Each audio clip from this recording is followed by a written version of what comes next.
Alhamdulillahi Rabbil Alamin. Wassalatu wassalamu ala ashrafil anbiya'i wal mursalin Sayyidina wa maulana Muhammadin wa ala alihi wa ashabihi al-mujahidin at-tahirin. Amma ba'du. Saudara-saudara kaum muslimin seiman dan sekeyakinan yang berbahagia, pada suatu hari seketika sedang berkumpul dengan para sahabat, Rasulullah pernah memberikan peringatan. Beliau bersabda, "Yushiku an tada'a alaikumul umamu kama tada'al akalatu ala qas'atiha." Pada suatu saat nanti akan datang di tengah-tengah kamu, wahai umat Islam, di mana orang-orang lain di sekeliling kamu akan bersatu mengerubungi kamu seperti bersatunya orang-orang mengerubungi makanan di atas meja hidangan. Akan datang satu saat nanti di mana kondisimu dikepung sedemikian rupa, yang barat mau menerkam, yang timur mau menghantam, yang selatan mau menginjak-injak, yang utara pun akan menjelajah. Kondisimu seperti makanan di atas meja hidangan. Sebagian sahabat merasa heran dan terkejut, lalu mereka bertanya, "Amin qillati nahnu yauma izin ya Rasulullah?" Apakah jumlah kami pada waktu itu sedikit ya Rasul? Kami sampai dikepung sedemikian rupa? Beliau menjawab, "Bal antum yauma idzin katsir." Sama sekali tidak. Kamu tidak sedikit pada saat itu. Bahkan jumlahmu sangat banyak. Kamu adalah mayoritas. Walakinnakum ghusa'un ka ghusa'is sail. Tetapi keadaanmu saat itu persis seperti buih di lautan. Banyak tetapi centang perenang. Banyak tetapi tidak punya daya dan kekuatan. Banyak tapi dipermainkan gelombang lautan, dihempaskan ke tepian pantai tanpa punya makna dan arti. Kondisimu pada saat itu kuantitas yang tanpa kualitas, sehingga orang lain enak saja mengepung kamu. Akidahmu didangkalkan, dibanjiri dengan peradaban dan kebudayaan yang menjauhkan dari agama. Dari segi maksiat dan munkarat seluruhnya mengepung sampai kita melepaskan nilai-nilai Islam kita ini. Dan celakanya, sambung beliau, "Wal yanzi'anna fi qulubi aduwikumul mahabata minkum." Akan dicabut kehebatanmu di mata musuh-musuhmu, sehingga pada saat seperti itu orang lain memandangmu umat Islam enteng saja, remeh saja, tidak ada apa-apanya. Sudahlah, pokoknya umat Islam sikat saja. Umat Islam enteng, umat Islam kecil, umat Islam tidak ada apa-apanya. Alangkah ironinya, alangkah menyedihkannya, memilukan dan sekaligus memalukan. Umat yang mayoritas ini dipermainkan oleh yang minoritas. Umat yang jumlahnya terbesar, terbanyak, bahkan konon menurut catatan sampai 90%, tapi dipermainkan oleh mereka, kelompok-kelompok kecil ini.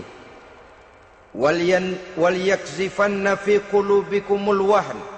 Pada saat itu di hatimu dicampakkanlah penyakit wahan. Sahabat kemudian bertanya, "Wa mal wahnu ya Rasulullah?" Apakah penyakit wahan itu ya Rasul? Beliau menjawab, "Hubbud dunya wa karahiyatul maut." Penyakit wahan itu tidak lain hubbud dunya wa karahiyatul maut. Terlalu cinta kepada dunia dan terlalu takut kepada mati. Materialistis dan takut resiko. Dua penyakit inilah yang menyebabkan walaupun umat ini mayoritas, tapi dipermainkan oleh yang minoritas. Walaupun dia golongan terbesar, tetapi nasibnya seperti makanan di atas meja makan. Dari segala macam penjuru mau menghantam dia. Saudara-saudara kaum muslimin yang berbahagia, ini merupakan analisa sosial bahwa pada suatu saat nanti akan terjadi di tengah-tengah umat di mana kita dihantam dan diserbu dari segala macam penjuru. Akidah didangkalkan, peradaban dan kebudayaan dirusak, makanan dan minuman diracuni, pakaian ditelanjangi dan lain sebagainya, sampai kita melepaskan nilai Islam yang kita cintai ini. Kondisi sosial ini satu saat akan datang kepada kita. Demikian analisa dan peringatan dari Rasulullah sallallahu alaihi wasallam. Marilah sekarang kita melihat, adalah benar bahwa di zaman sekarang kita insya Allah tidak akan mengalami perang Badar sehebat yang pernah dialami oleh Rasul dan para sahabatnya. Tetapi sesungguhnya perang yang kita hadapi di zaman sekarang ini tidak kalah hebatnya dengan perang Badar, tidak kurang dahsyatnya dengan perang Uhud, tidak kurang ngerinya dari perang Khandaq. Hanya saja yang kita hadapi sekarang ini bukan ujung pedang, bukan ujung tombak, bukan ujung panah. Yang kita hadapi sekarang ini adalah perang akidah, perang ideologi, perang mempertahankan keyakinan. Yang kalau kita kalah sekarang, kita memang masih beragama. Tetapi anak kita, cucu kita, generasi yang akan hidup 5, 10, 20, 30 tahun yang akan datang, wallahu a'lam bissawab. Islam, saudara-saudaraku, tidak mungkin hilang dari dunia. Tetapi tidak mustahil Islam gulung tikar dari desa kita. Tidak mustahil Islam gulung tikar dari kampung dan kota kita, jikalau kita tidak menjaganya, jikalau kita tidak memeliharanya, bahkan jikalau kita tidak mewariskannya kepada anak-anak kita, generasi yang akan datang. Marilah kita mengingat sejenak bagaimana Islam di Spanyol yang pernah jaya, pernah mewarnai daratan Eropa, dan yang sekarang hanya sekedar tinggal ceritanya saja.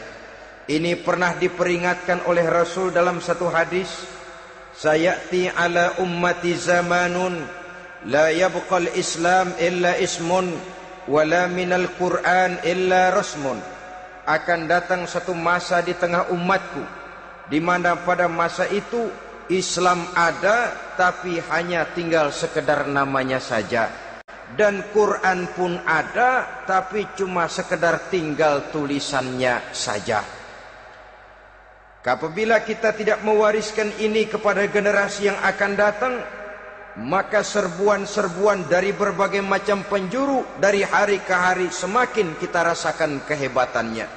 Tidak mustahil sejarah Spanyol akan terjadi di desa kita, akan terjadi di kampung kita, akan terjadi di kota kita. Orang Spanyol kalau mereka cerita kepada anaknya, mereka akan cerita, "Nak, di sini dulu ada masjid." Kapan, Pak? Dulu bener dah. Banyak orang Islam kalau hari Jumat pada sembahyang, kapan itu, Pak? Dulu sekali. Sekarang cuma sekedar tinggal ceritanya saja. Bukankah sesuatu yang sangat tidak mustahil apabila kita tidak menjaga dan mewariskan Islam ini kepada generasi yang akan datang, maka serbuan-serbuan akan membawakan hasil yang diinginkan oleh para penyerbu itu tadi. Kita sudah menjadi umat yang mayoritas, tetapi umat yang mayoritas ini menurut Rasul dikepung sedemikian rupa, akidahnya didangkalkan, peradaban dan kebudayaannya ditekan sedemikian rupa, kehidupan sosialnya dibuat individualis. Kemudian dari segi pergaulan, pakaian, makanan, minuman dan sebagainya diracuni, sampai dia tidak lagi berpegang teguh kepada agamanya. Dan dikala itu hilang kehebatan umat ini di mata musuh-musuhnya. Orang lain memandang kita ringan saja, enteng saja, satu umat yang sudah kehilangan wibawa. Padahal konon kabarnya kita mayoritas, tapi enak saja dikutak-kutik orang lain. Dan dikala itu di hati kita merajalela penyakit uahan. Penyakit uahan itu apa? Pertama, hubbud dunia, terlalu cinta kepada dunia. Terlalu cinta kepada dunia yang menyebabkan kita lupa akan tanggung jawab dan kewajiban, lupa meneruskan dan mewariskan Islam kepada generasi yang akan datang.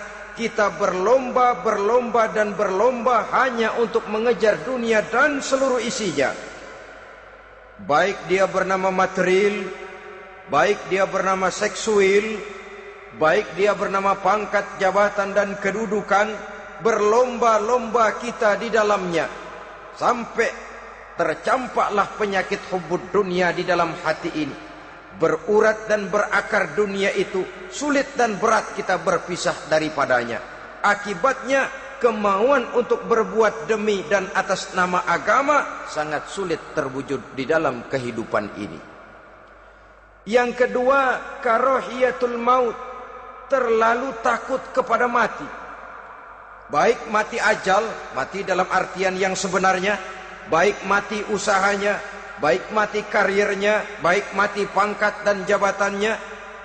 Sehingga dengan demikian akibatnya jatuhlah kita menjadi umat yang kehilangan wibawa di mata orang lain. Saudara-saudara kaum muslimin rahimakumullah, saya katakan tadi, perang yang kita hadapi di zaman sekarang adalah perang akidah. Perang menghadapi peradaban dan kebudayaan yang menghancurkan moral daripada anak-anak kita. Perang menghadapi banjirnya maksiat dan munkarat. Yang di tengah-tengah itu, di samping berkewajiban menjaga diri dan keluarga, kita pun juga berkewajiban menjaga anak-anak kita, generasi yang akan datang, mengarahkan dan mendidik mereka sesuai dengan yang dikehendaki oleh Allah Subhanahu wa ta'ala. Oleh sebab itu, pada pertemuan kali ini yang akan saya bicarakan ialah bagaimana idealnya seorang muslim lebih dahulu memberikan pendidikan kepada anak-anaknya. Di tengah satu situasi dan kondisi di mana serbuan datang silih berganti melanda dan menghantam umat Islam, kemana anak-anak kita ini harus kita arahkan? Karena kita orang tua mempunyai tanggung jawab. Anak adalah amanah, menyia-nyiakan amanah adalah dosa, dan dosa itu merupakan satu dosa yang besar. Bahkan orang tua bisa saja masuk neraka kalau tidak bertanggung jawab tentang anak-anaknya. Satu riwayat menjelaskan ada orang soleh, ngajinya cukup, solatnya cukup, puasanya cukup, zakatnya cukup, di mana ada majelis taklim hadir, baca Quran hobi, fitnah orang tidak pernah. Di akhirat setelah disidang dia ternyata lebih banyak kebaikannya daripada kejahatannya, maka dia pun diperintahkan dan dipersilahkan masuk ke dalam surga. Giliran anaknya disidang, biang okem nih anak. Ditanya, siapa Tuhanmu? Tidak tahu. Siapa nabimu? Tenyaho. Apa kitabmu? Ora gelem. Kamu pernah sholat? Tidak. Zakat? Tidak. Puasa? Tidak. Judi? Hobi. Zina? Tiap malam. Mabuk? Berat. Wah, brengsek kamu. Kebaikan tidak ada barang sedikit pun, sementara kesalahan dan dosa berlipat ganda. Kamu neraka. Anak ini protes. Benar, saya tidak kenal siapa Tuhan saya. Saya tidak tahu siapa Nabi saya. Saya tidak tahu kitab suci dan kiblat saya. Saya tidak sholat, tidak zakat, tidak puasa. Tiap malam saya judi, saya zina, saya mabuk. Tapi saya kerjakan semua itu karena saya tidak tahu dan orang tua saya tidak pernah memberitahu saya. Dia enak-enakan hadir di majelis taklim, saya nyekek botol didiemin saja. Dia enak-enakan baca Quran, saya zina didiamkan saja. Saya bukan tidak mau, orang tua saya sama sekali tidak pernah mendidik saya. Dia mau benar sendiri. Maka kalau sekarang saya harus masuk ke dalam neraka, saya menuntut agar orang tua saya ikut sama-sama bergabung dengan saya ke dalam neraka. Gara-gara dia tuh saya jadi begini. Orang tuamu yang mana? Tuh, yang barusan mau ke surga. Ini orang tua yang sudah mau berangkat ke surga dipanggil. Sebentar dulu mas. Ini benar anak kamu? Iya pak. Waktu di dunia kamu tidak pernah ajarin dia ngaji? Sampai dia tidak kenal Tuhannya, tidak kenal nabinya, tidak kenal kiblat dan kitab sucinya? Iya pak. Dia tidak sholat, kamu diamkan saja. Dia tidak puasa, tidak zakat, kamu bersikap masa bodoh. Bahkan dia judi, dia zina, dia mabuk, kamu pun berdiam diri saja. Iya pak. Tahukah kamu bahwa anak ini adalah amanah? Menyia-nyiakan amanah artinya khianat, dan khianat adalah dosa yang sangat besar. Kamu tidak bertanggung jawab, maka kamu, anakmu gabung ke dalam neraka. Saudara-saudara kaum muslimin rahimakumullah, itu sebabnya Allah pesan benar-benar, ya ayyuhalladzina amanu qu anfusakum wa ahlikum nara. Hai orang-orang yang beriman, jaga dirimu dan keluargamu, istri, anak, orang-orang yang menjadi tanggung jawab dan kewajiban kita, jaga dan pelihara mereka dari api neraka. Saudara-saudara kaum muslimin, lalu kalau kita orang-orang tua yang hidup di zaman sekarang ini sudah sering beristighfar, mengurut dada, melihat situasi, membaca peta keadaan, konon tantangan yang akan dihadapi oleh anak-anak kita 15, 20, 25 tahun yang akan datang jauh lebih berat dari apa yang kita hadapi sekarang ini. Maka adalah wajar jika kita sebagai orang tua yang cinta kepada agama, cinta kepada anak-anak kita, berpikir untuk mewariskan nilai-nilai yang luhur ini kepada anak-anak kita generasi yang akan datang. Bagaimana pada mulanya kita harus mendidik mereka? Mari kita telusuri apa yang dicontohkan oleh Al-Quranul Karim. Orang-orang tua bijaksana yang diceritakan dalam Al-Quran, kalau sudah berpikir tentang anak-anaknya generasi yang akan datang, pendidikan pertama yang diberikan kepada anaknya ternyata adalah persoalan akidah. Nabi Ibrahim, pertanyaan yang paling merisaukan beliau buat anak cucunya ialah, ma ta'buduna min ba'di. Saudara bisa lihat surah Al-Baqarah ayat 133. Anak-anakku, kalau pada satu saat nanti aku, ayahmu ini sudah tidak ada lagi, meninggalkan kamu semua, meninggalkan kehidupan dunia ini, ma ta'buduna min ba'di, apa yang akan kamu sembah nak kalau ayah sudah tidak ada lagi? Jikalau ayahmu sekarang masih rajin ke masjid, melakukan rukuk dan sujud, i'tikaf dan membaca Quran, kalau satu saat ayahmu meninggalkan dunia ini, masihkah engkau mau ke dalam masjid? Masihkah engkau rukuk dan sujud? Masihkah engkau i'tikaf? Ma ta'buduna min ba'di, apa yang akan kamu sembah kalau aku ayahmu tidak ada lagi nak? Ditanamkan bukan hanya keyakinan bertauhid, sekaligus juga menyembah kepada Allah yang kita yakinkan dengan tauhid itu tadi. Bukankah berbeda dengan kita kebanyakan orang tua sekarang? Kita tidak pernah berpikir ma ta'buduna min ba'di, kalau bapak tidak ada kamu nyembah apa nak? Kita orang tua sekarang pagi-pagi malah berpikir ma ta'kuluna min ba'di, Kalau bapak nggak ada, kamu nanti makan apa, nak? Bukan nyembah apa yang kita pertanyakan, bukan nyembah apa yang kita khawatirkan, makan apa, nak? Maka yang dicari lalu sekolah-sekolah yang bonafit, yang tidak peduli apakah itu merusak imannya, mematikan akidahnya, menghancurkan keyakinannya. Yang penting ada jaminan hari depan bisa dapat lapangan kerja. Akibatnya berduyun-duyun orang-orang tua muslim menyekolahkan anaknya di sekolah-sekolah yang bukan Islam, yang nyata-nyata membahayakan akidahnya, dididik dengan kultur dan budaya yang bertentangan dengan nilai-nilai agamanya. Bukankah ini berarti merelakan anak untuk dikafirkan? Bukankah ini artinya menyerahkan anak untuk ditulis menurut selera para pendidik yang tidak sesuai dengan nilai akidah yang dimilikinya? Mengapa kita tidak berpikir seperti Nabi Ibrahim, yang sebelum memberikan pendidikan kecerdasan, sebelum pendidikan matematika, IPS, PSPB dan disiplin ilmu lainnya, yang pertama ditanamkan, ma ta'buduna min ba'di, kalau ayahmu tidak ada, kamu menyembah apa, nak?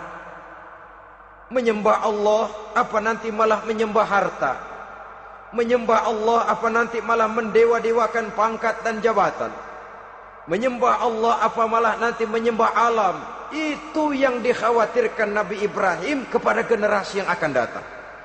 Dan itu saudara-saudara yang seharusnya mengkhawatirkan kita kepada anak-anak kita, generasi yang akan datang.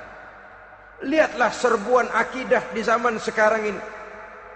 Dimanfaatkan kemiskinan kita umat Islam.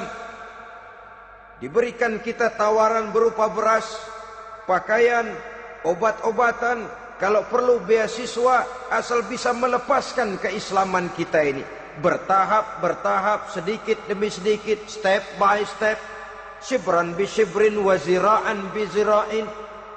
Dan harus saya ingatkan, orang di zaman sekarang tidak mungkin menghantam Islam secara frontal. Tidak mungkin menghantam Islam terang-terangan, apalagi mengerahkan satuan militer. Tidak. Orang berhitung bagaimanapun kondisi dan kualitasnya umat Islam, mereka masih punya satu modal penting, fanatisme agama. Kalau ini disulut, api jihad segera berkobar, dan hanya maut yang bisa menghentikan orang yang dibakar dengan semangat jihad. Orang tahu itu. Betapa Uni Soviet kedodoran menghadapi mujahidin Afghanistan yang disulut oleh semangat jihad yang berkobar dengan persenjataan yang primitif ketimbang persenjataan Uni Soviet. Entoh mereka pantang surut mundur ke belakang. Jadi jangan mimpi bahwa orang mau menghantam Islam ini dengan melarang pengajian, meruntuhkan masjid, menyegel pondok pesantren. Tidak. Melarang orang sholat. Tidak. Kalau perlu masjid diperbanyak, musola diperbesar. Tapi bikin itu masjid seperti museum. Besar, megah, mercusuar, tapi bikin seperti museum. Tempat orang kagum, tempat orang memuji, tapi sunyi dari nilai-nilai ibadah. Saudara-saudara kaum muslimin, untuk sampai kepada penghantaman akidah, jalan yang paling mudah dirintis sekarang ini secara bertahap dan sistematis, memisahkan umat Islam dari Islamnya. Biarkan mereka bernama Muslim. Biarkan di atas kartu penduduknya tertulis agama Islam. Tapi tanamkan budaya-budaya yang menyebabkan cara bergaul mereka, cara berumah tangga mereka, cara bertetangga mereka, sampai kepada cara mereka berpakaian, cara mereka bergaul, cara mereka makan dan minum, cara mereka mendidik dan menyekolahkan anak, sama sekali tidak lagi mencerminkan nilai-nilai yang Islami. Itu sudah satu usaha yang paling praktis, memisahkan umat Islam dengan Islamnya.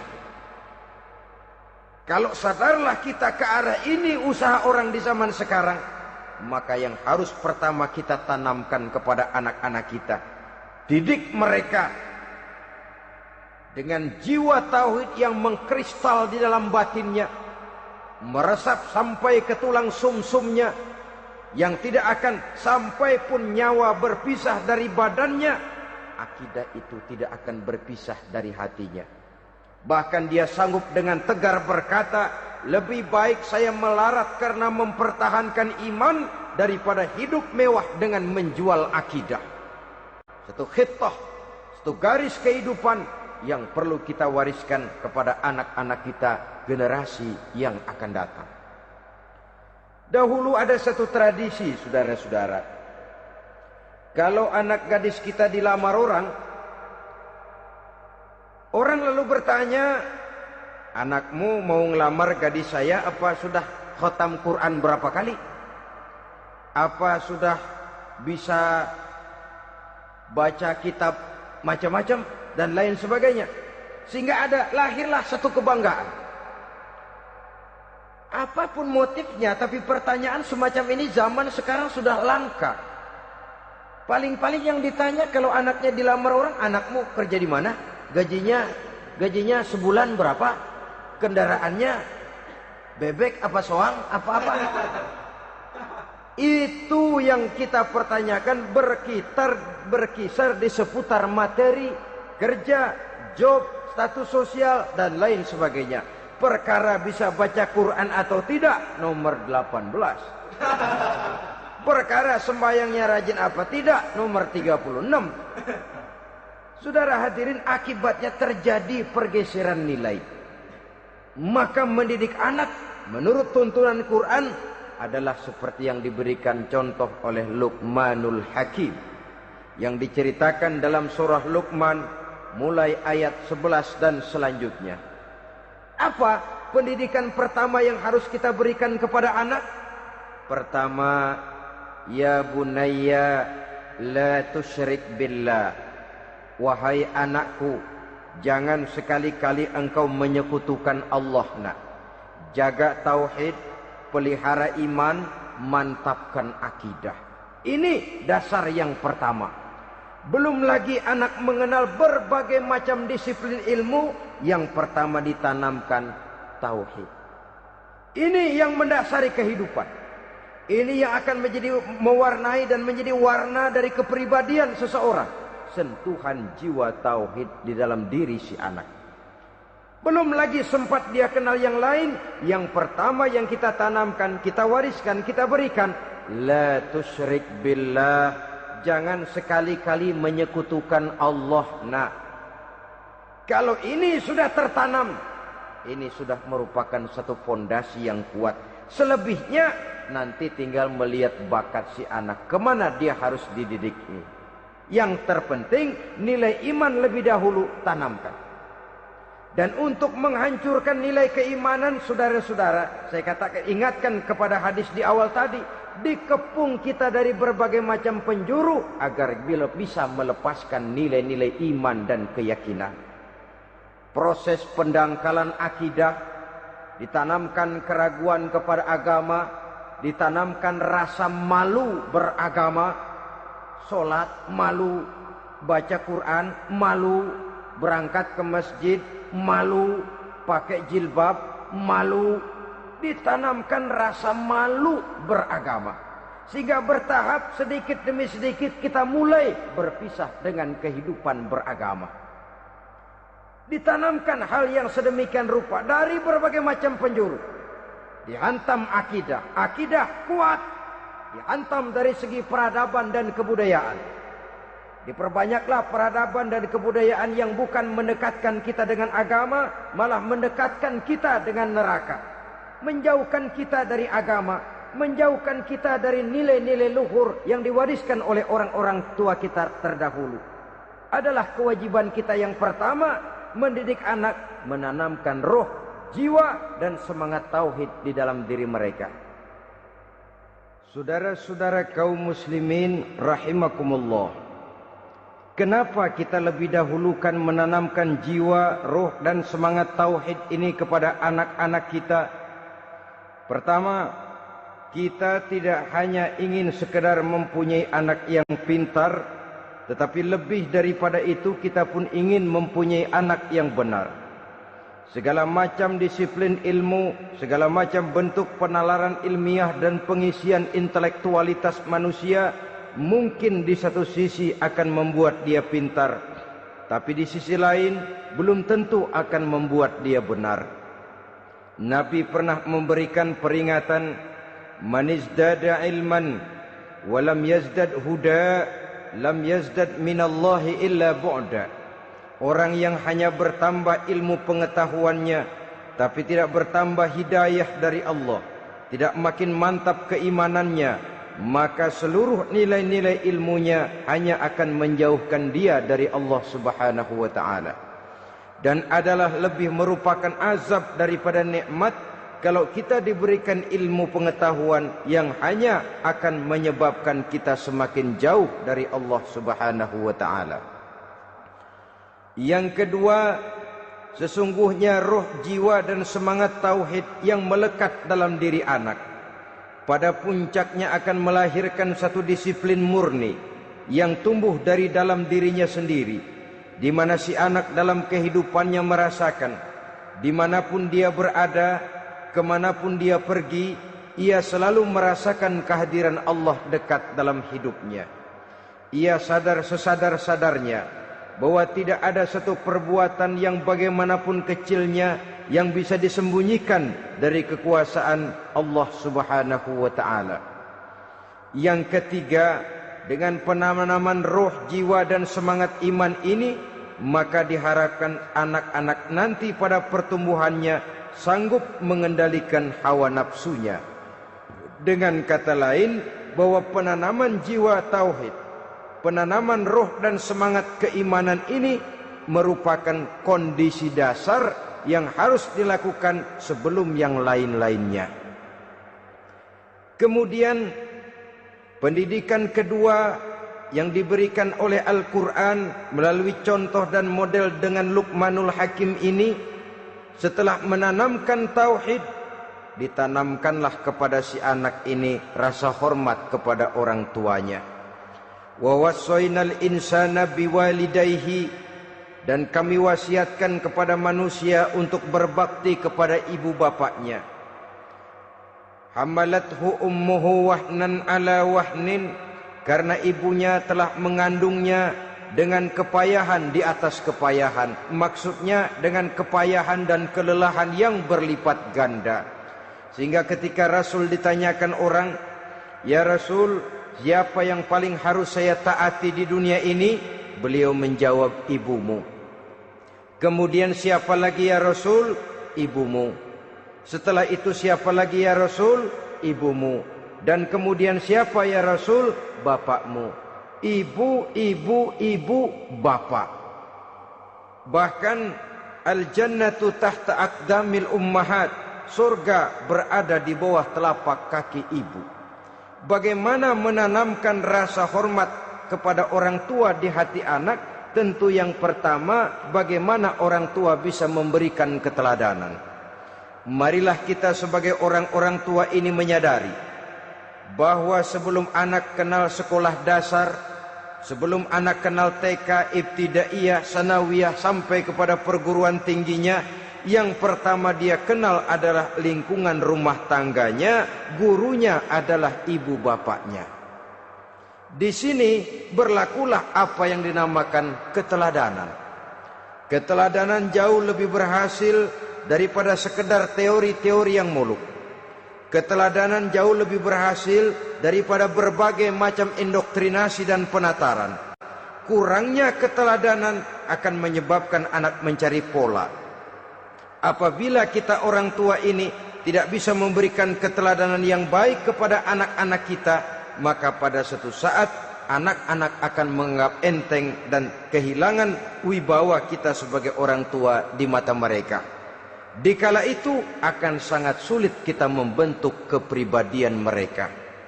Bukankah di zaman sekarang ini kita banyak mengalami krisis wibawa, krisis figur? Ada yang karena rapotnya merah melulu, gurunya dikeroyokin. Pak guru pulang sekolah dicegat. Bahkan nyaris ada orang tua pernah dibunuh oleh anaknya sendiri. Dan lain sebagainya, kasus-kasus yang sebenarnya tidak perlu terjadi, karena memang bukan saja bertentangan dengan nilai budaya kita sebagai bangsa, tapi juga bertentangan dengan ajaran agama kita sendiri. Krisis wibawa, krisis figur, yang juga akibatnya harus kita sadari banyak faktor yang membentuk kepribadian anak. Pergaulannya, yang dibacanya, yang ditontonnya, yang disaksikannya di dalam kehidupan. Benar kita menyekolahkan mereka, tapi berapa jam mereka di sekolah? 6 jam, 7 jam paling lama. Sedangkan mereka hidup satu hari satu malam 24 jam. Kalau cuma 7 jam di sekolah, ini berarti lebih banyak dia di luar sekolah.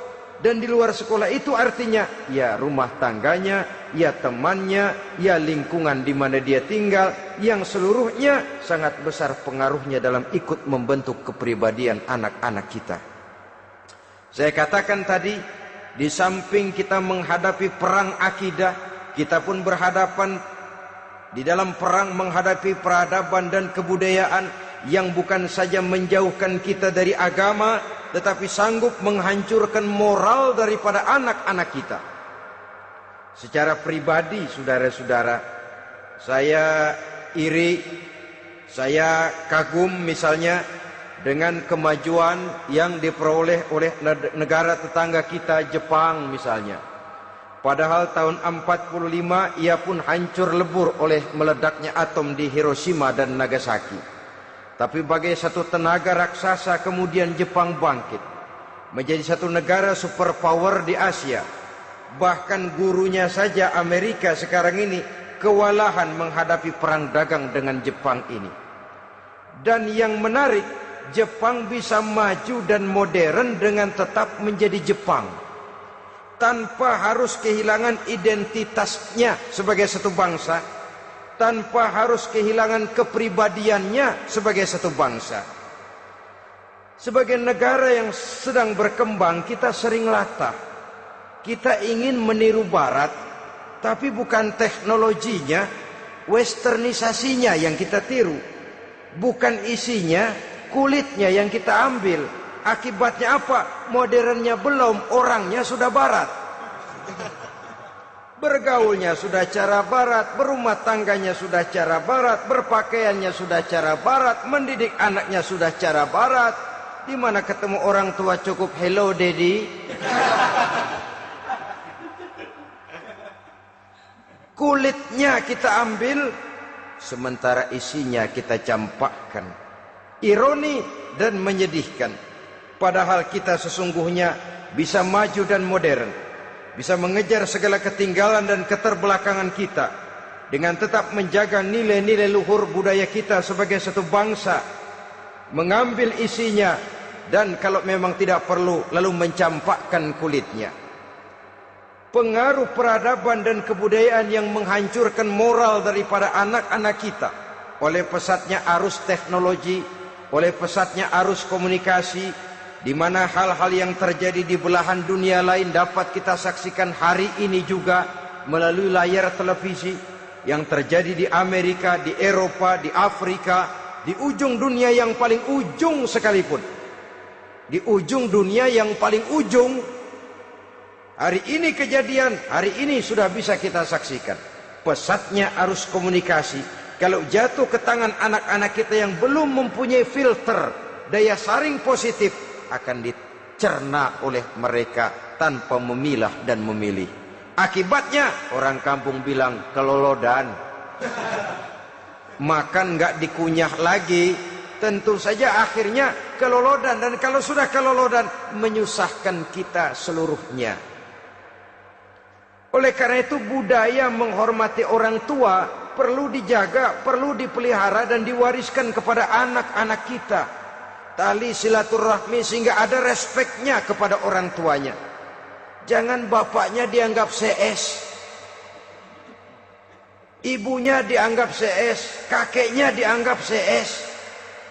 Hilang rasa respek, hilang rasa menghormati. Sementara orang tua sendiri tidak bisa memberikan keteladanan, kurang mendapat perhatian dan lain sebagainya. Apalagi kalau baik ibu maupun bapak adalah orang-orang karier yang setiap hari sibuk menghadapi tugas masing-masing. Bapak sibuk rapat, pindah kantor sana kantor sini, ibu sibuk arisan, besarlah anak-anak di tangan pembantu dan lain sebagainya, sehingga dia merasa kurang mendapat perhatian, dan ini akan ikut membentuk warna dari kepribadian yang dimilikinya. Sampai kepada pelosok-pelosok desa, jaringan televisi memang menguntungkan. Tapi kalau sudah sampai kepada menayangkan budaya-budaya yang tidak sesuai dengan pola di mana mereka tinggal, pola lingkungannya, dan ingin mereka terapkan dalam kehidupan, ironi dan menyedihkan. Maka sering dikatakan, jikalau ABRI masuk desa, rakyat beruntung. Jikalau listrik masuk desa, rumah jadi terang. Jikalau koran masuk desa, rakyat jadi cerdas. Jikalau hakim masuk desa, rakyat lalu sadar hukum. Tapi jikalau maksiat dan munkarat masuk desa, minuman keras masuk desa, judi masuk desa, pelacuran masuk desa, rakyat tentu kiamat. Dan kita harus punya budaya untuk memilah dan memilih, mempunyai filter untuk jadi daya saring positif. Oleh karena itu, saudara-saudara, tahap kedua setelah menanamkan jiwa tauhid kepada anak, tanamkan rasa hormat kepada orang tuanya. Orang tua itu ibu bapaknya, orang tua itu guru-gurunya yang mengajarkan dia, atau yang dianggap tua yang lebih senior dari dia. Karena tidak ada satu peradaban yang berdiri sendiri. Bagaimanapun maju dan modernnya kita sekarang, tentu merupakan mata rantai yang berkaitan dari generasi terdahulu. Ini yang kedua. Setelah tauhid, berbakti kepada ibu dan bapak. Tidak ada satu kebahagiaan yang bisa ditegakkan di dunia ini tanpa doa, tanpa restu daripada ibu dan bapak. Ini keramat hidup. Doanya dikabul Allah dan kutubnya juga dikabul oleh Allah Subhanahu wa ta'ala. Jadi mendidik anak setelah menanamkan jiwa tauhid, menanamkan rasa hormat dan taat berbakti kepada ibu bapaknya. Itu yang kedua. Kemudian yang ketiga, melalui model Luqman, Quran mendorong kita untuk mendidik anak, menanamkan etika otonom. Apa itu? Ya bunayya, innaha in takum mithqala habbatin min khardalin fatakun fi sakhratin aw fis samawati aw fil ardi ya'ti bihallah. Wahai anakku, sesungguhnya kalau ada satu kebaikan yang kamu kerjakan, kecil, tidak nampak oleh pandangan mata yang zahir, yang kecil itu tersembunyi di puncak langit, di dasar bumi yang paling dalam, atau di tengah batu hitam sekalipun, Allah pasti mengetahuinya dan pasti akan memberikan balasan yang seadil-adilnya. Pendidikan apa ini? Pendidikan moral, menanamkan etika otonom. Nah, kau berbuat baik jangan karena dilihat orang. Kau tidak mau melakukan kejahatan jangan cuma karena ada polisi. Kalau ada polisi kau tidak mau jahat, kucing juga begitu. Coba lihat kucing, taruh ikan asin di piring kaleng, tongkrongin. Aduh, kucing kalem, sopan, tenang. Sedikit kita lengah, habis ikan digarap. Tapi ditanamkan satu kesadaran, kemanapun kau pergi, apapun yang kau kerjakan, tersembunyi di tengah batu, di dasar bumi, di puncak langit, Allah pasti tahu. Dalam bahasa yang ringan, kita ini diawasi oleh dua hiperkomputer yang maha sensitif, produksi langit mereknya Rokib dan Atid. Itu komputer yang sangat peka dan sensitif. Jangankan kita berbuat, kita berniat baik saja, komputer sudah nyatat sendiri. Inilah yang orang sekarang namakan waskat, nah, pengawasan malaikat. Kalau hidup sudah merasa diawasi oleh malaikat, waskat berhasil. Tapi kalau waskat sudah diawasi malah nekat, itu yang gagal. Atau yang diawasi dan yang mengawasi sama-sama sepakat, nah, itu juga bisa cincai. Saudara-saudara kaum muslimin rahimakumullah, waskat dalam pengertian kita muslim, bagaimana hidup ini merasakan diawasi oleh malaikat. Intelektualitas yang tinggi sekalipun, IQ yang nilainya plus sekalipun, disiplin ilmu yang bagaimanapun banyak yang memenuhi benak kita, tanpa diiringi oleh etika otonom, orang sering mencari celah dan kesempatan. Mencari celah dan kesempatan. Tapi kalau sudah merasa, kemanapun saya pergi, dimanapun saya berada, kebaikan bagaimanapun sekecilnya saya lakukan, toh Allah pasti akan memberikan balasan. In khairan fa khairun, wa in syarran fa syarrun. Jikalau baik, baik balasan yang kita terima. Jikalau jahat, jahat kejahatan yang kita terima. Kalau sudah ke arah ini kita berpikir, maka sesungguhnya kalau kita berbuat baik kepada orang lain, hakikatnya kita sudah berbuat baik kepada diri kita sendiri. Lalu tidak ada merasa rugi berbuat baik kepada orang. Karena manakala dia melakukan kebaikan kepada orang lain, artinya dia sudah berbuat baik untuk dirinya sendiri. Jadi setelah tauhid, kemudian berbakti kepada ibu bapak, yang ketiga baru pendidikan tentang akhlak, tentang moral. Pola ini yang sering terlupakan oleh kita, bahwa bagi kita itu pendidikan tidak lain upaya mencerdaskan otak anak. Jangan sampai sebab ini kelihatannya pembangunan makin maju, persaingan hidup makin tajam, tensi ekonomi semakin tinggi, sementara jumlah tenaga kerja dengan lapangan kerja yang tersedia jauh dari mencukupi. Jikalau tidak membekali anak dengan pendidikan yang menunjang lapangan pekerjaan, orang tua khawatir, takut sekali anaknya jadi gelandangan.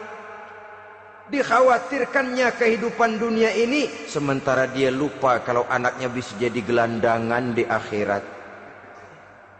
Padahal selama-lamanya gelandangan di dunia paling seumur manusia itu 60 tahun, 70 tahun lah umur orang sekarang. 70 itu sudah luar biasa itu.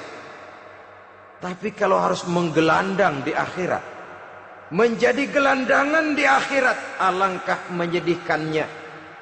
Apakah akan kita korbankan satu kehidupan yang langgeng, abadi, cuma karena tertipu oleh fata morgana dan kamuflase? Kita korbankan yang sedikit, kita korbankan yang besar karena kita memilih yang sedikit. Dalam bahasa Al-Quran memang pernah diceritakan hidup ini hakikatnya perlombaan, saudara-saudara. Perlombaan. Dan di dalam perlombaan itu ada yang menang, ada yang kalah. Al-Quran lalu memberikan peringatan, Alhaakumut takatsur, kamu telah lalai karena berlomba-lomba memperbanyak harta, mempertinggi pangkat dan kedudukan, hatta zurtumul maqabir, sampai kamu akan masuk ke liang kubur baru sadar.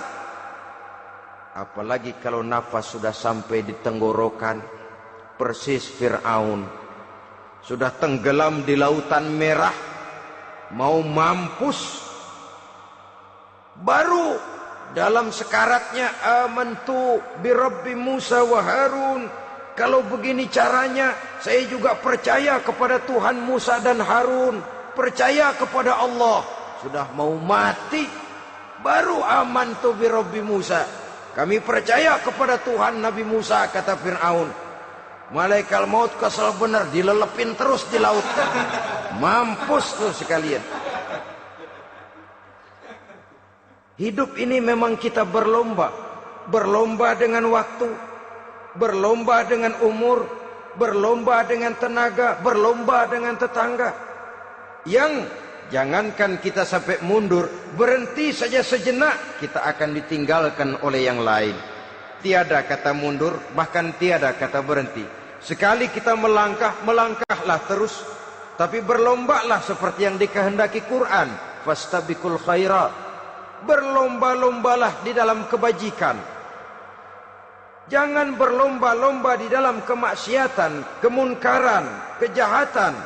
Berlombalah dalam urusan kebaikan. Saudara-saudara kaum muslimin rahimakumullah. Tauhid, berbakti kepada ibu bapa, kemudian pendidikan tentang moral. Apabila pendidikan tentang moral sudah tertanam, barulah lihat bakat si anak. Kemana bakatnya?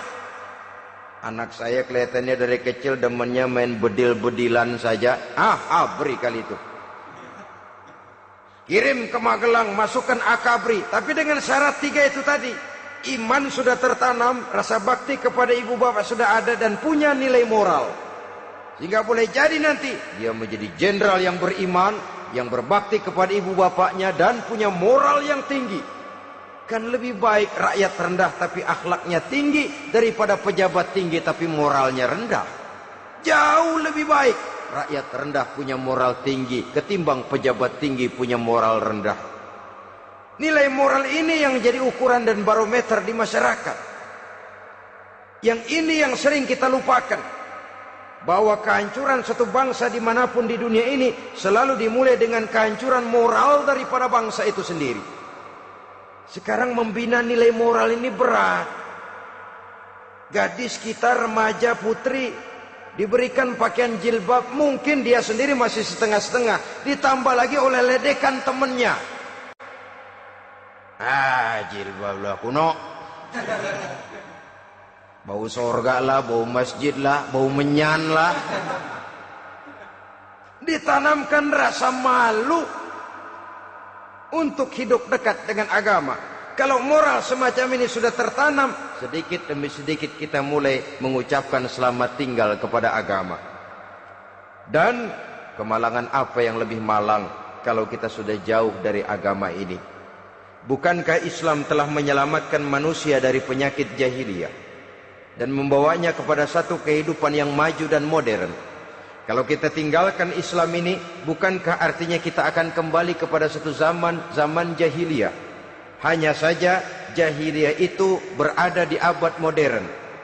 Versinya tentu lebih modern.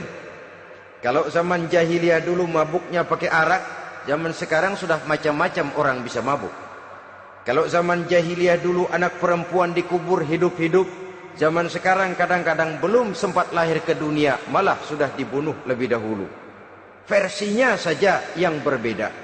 Kalau di zaman jahiliyah dahulu manusia menyembah batu yang bernama Latta, Uzza, Manat dan Hubal. Di zaman jahiliyah modern sekarang ini, orang sering menyembah kepala bagiannya, sering menyembah atasannya, sering menyembah komputer, sering menyembah teknologi modern yang lebih diyakininya daripada Allah sebagai keyakinan sentral di dalam hidupnya. Saudara-saudara kaum muslimin rahimakumullah. Jadi yang ketiga, nilai moral yang ditanamkan kepada anak-anak kita supaya dia bisa menghadapi tantangan-tantangan hidup yang semakin berat ini dengan tetap berpegang teguh kepada nilai-nilai moral yang diwarnai oleh jiwa keimanannya yang bersumber dari ajaran agamanya. 3. Kemudian yang keempat, barulah tatanan kehidupan sehari-hari. Apa kata Luqman? Ya bunayya aqimis shalah. Setelah bertauhid, berbakti kepada ibu bapa, punya nilai moral. Ya bunayya aqimis shalah, nak dirikan solat. Rumah tangga muslim, anak berumur 7 tahun sudah berani meninggalkan solat, kata Nabi, pukul. Bukan untuk menyakiti, untuk mendidik, karena sayang kepada anak. Saudara-saudara, kita khawatir betul kepada anak. Kalau dia pulang dari sekolah, Buru-buru kita sebagai orang tua bertanya, sudah makan nak? Sudah istirahat nak? Tapi jarang kita sebagai orang tua melontarkan, sudah sholat nak? Bahkan kita bisa memberikan sugesti kepada anak. Nah, kalau kau naik kelas 1 sampai naik ke kelas 2, bapak beliin sepeda. Tamat SD nak, motor. Tamat SMP nak, ke Bali kita. Tamat SMA nak, Singapura. Saudara-saudara, tapi kalau untuk urusan sholat misalnya, kita tidak pernah memberikan sugesti kepada anak-anak kita. Nah, kalau kau hafal Fatihah lengkap dengan artinya, bapak beliin sepatu. Nah, kalau kau bisa sholat dengan baik, cukup syarat rukunnya, bapak beliin sepeda. Ada rangsangan, ada sugesti yang membuat anak lebih tergerak untuk hidup dalam suasana keagamaan. Ya bunayya aqimis sholat, nak dirikan sholat.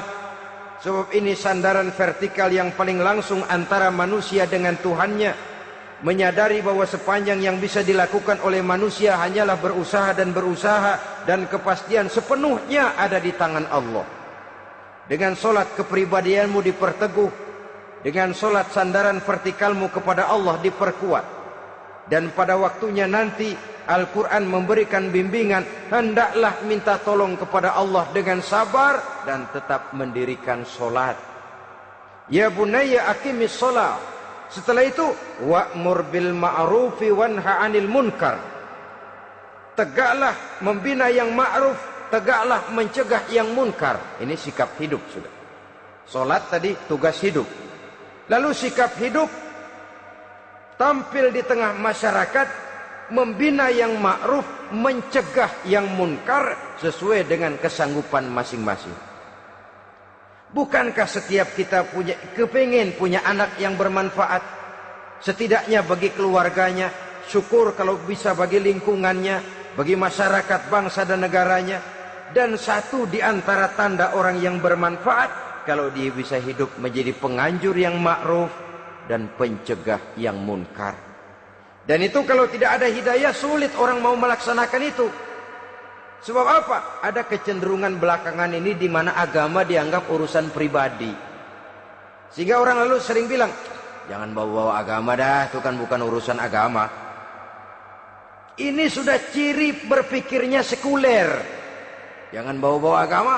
Agama urusan pribadi, artinya orang mau sholat mau enggak jangan bilang apa-apa dah, urusan dia sendirian. Dia mau puasa dia enggak, merdeka saja, urusan pribadi. Agama bukan persoalan pribadi. Apalagi jika sudah menyangkut amar ma'ruf dan nahi munkar, siap menegakkan yang baik, mencegah yang munkar untuk tegaknya satu masyarakat yang diwarnai oleh kebaikan dan terhindar dari segala macam kejahatan. Dan terus ayat-ayat selanjutnya mencerminkan sikap hidup. Namun yang intinya cara mendidik anak yang baik yang dicontohkan oleh Al-Quran dengan Luqmanul Hakim sebagai model. Pertama, tanamkan tauhid. Yang kedua, tanamkan rasa hormat dan berbakti kepada ibu bapaknya. Yang ketiga, tanamkan moral, nilai akhlak yang tinggi. Setelah itu yang keempat, biasakan hidup dalam suasana keagamaan. Kontrollah sholatnya, kontrollah baca Qur'annya, kontrollah puasanya di bulan Ramadan. Ajaklah anak-anak sholat berjamaah, sehingga dengan demikian dia terbiasa oleh satu suasana yang mendekatkan dia dengan nilai agamanya. Dari sana diharapkan nilai-nilai ilmu yang didapatnya dari bangku sekolah akan menciptakan keseimbangan dengan yang ditanamkan oleh orang tuanya dalam bentuk yang dijelaskan oleh surah Luqman itu tadi. Sehingga apabila keseimbangan ini terwujud, akan menjalin keseimbangan dalam pola berpikir, dan keseimbangan dalam pola berpikir akan melahirkan keseimbangan dalam perbuatannya. Terwujudlah kita harapkan insan yang fid dunya hasanah wa fil akhirati hasanah. Inilah harapan kita semua. Mudah-mudahan Allah memberikan kekuatan kepada kita untuk mewariskan nilai-nilai yang baik kepada generasi yang akan datang, sehingga esok harus lebih baik daripada hari ini, dan lusa harus lebih baik daripada hari esok. Terima kasih atas perhatian saudara. Mohon maaf atas segala kekurangan. Usikum wa nafsi bitaqwallah. Wassalamualaikum warahmatullahi wabarakatuh.